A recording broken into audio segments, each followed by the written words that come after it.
hindi ko talaga desisyon to na magiging isang fisherman dito sa Taiwan kasi ang ano ko talaga is painting talaga ako. Dahil sa kawalan ng trabaho sa Pilipinas, dahil sa liit ng sahod, tsaka kababa ng sahod rin, naisipan ko na mag-apply bilang isang fisherman sa Taiwan. Galing na yan sa laot. It's Oliver's ship. Boundary of Japan to Taiwan. Japan to Taiwan? Boundaries. Where you sleep? Here in my rooms. I mean on the ship. Saan ka daw natutulog dito? Hindi. At the back side of our boat, At the back side of the boat. there are Here. Oh. there are many deck there inside. Yung ano, yung paganyan. This one is electric Yeah. electric wire. This one. This So one. they stay there to work. They stayed Pag may here to huli, dito ang huli. work. All of them. 8 Filipino. 8 Filipino, 2 Taiwanese. All in that space. Malaking alon, ulan, bagyo, lahat. You can move around. Faster! Lupasin sa Jawa! Lupasin sa Jawa!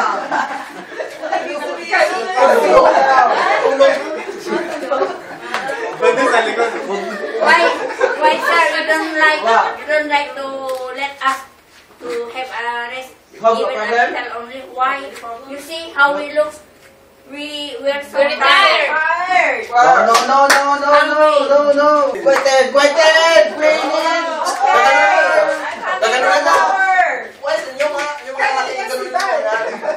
How long you work every day? Overtime. All the time. Lack of sleep. When you get up and you still working, then overworking you go Not sleep. yet finished eating. The buzzer of Lopan, our captain, is on. Not only, we cannot yet finish drinking. Back to work. Yeah. Only 2 hours sleep. 3 hours sleeping. Yun. Pinadispas na ako ng kapitang ng broker pa sa barko, tapos ako sa agency. Pagdating ko sa agency, dinispas ako kinabukasan sa barko ko, tapos kinabukasan naglaot kami. Yun, sobrang hirap. Hindi ko naranasan sa Pinas, naranasan ko. First time ko umiyak. Nalungkot. Siyempre, gaano kahirap yung trabaho, yun. Parang, nasasabi ko, uwi na lang ako kasi ba't ganito yung trabaho dito? Akala ko, yung trabaho ko talaga, yung sabi ng agency namin, okay. Yung pala, sobrang hirap. Tapos, maglalaot pa kami, madaling araw. Tapos, uuwi, hapon na. Yun, ilan lang oras na ang tulog namin? 5 hours. Tapos balik naman sa kan.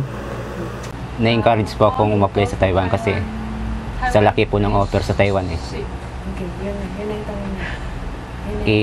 Nung dumating kami dito, ang liit naman ang bigay sa amin. Yung pinirmahan namin sa Pilipinas 19,000 plus eh. Nung dumating kami dito, 7,300 plus lang yung nasasahod namin buwan-buwan.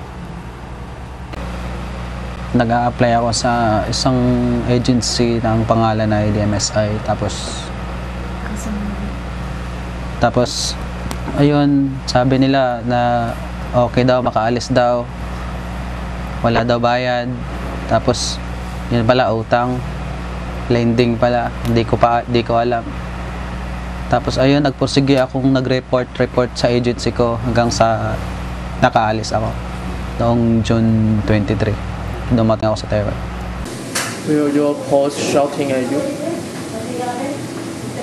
Shouting. Always. Always. Always. Always. Oh my god. If you have a mistake, Kanan yan! What kind of hard word? But before, I can understand Chinese, yeah. Because I'm a new. Don't say that. If love and say Canada,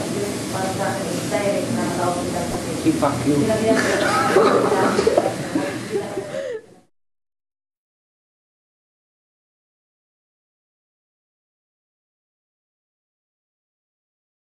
Nung umalis kami sa barko, lumapit kami sa Union kay Mamalison.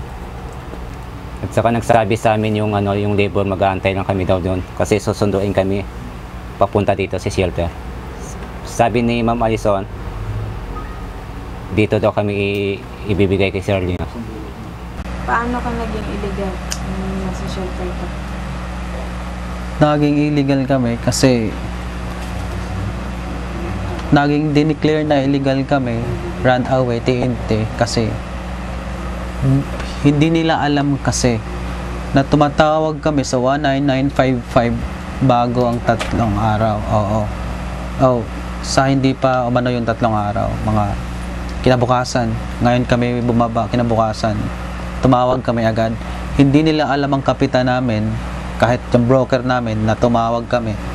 Yun, dineclare kami as TNT. Pinag-file sila ng kaso na TNT runaway kami.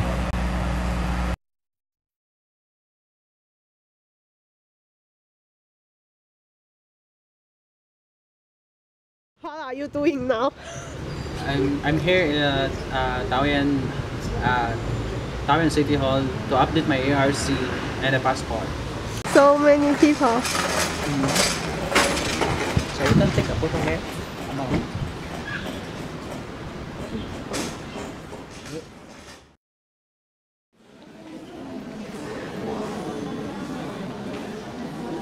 When will you get your new ARC? Yes, we will receive our final ARC, a new ARC, this coming April 28th.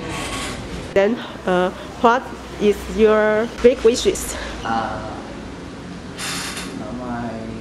My wishes is to have a legal job here in Taiwan.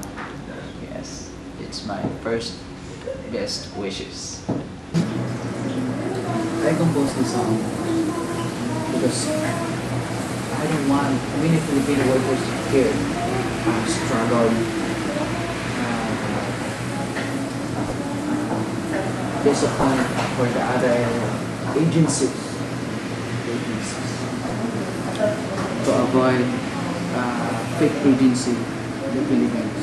That's I composed about lending, very big lending. So try.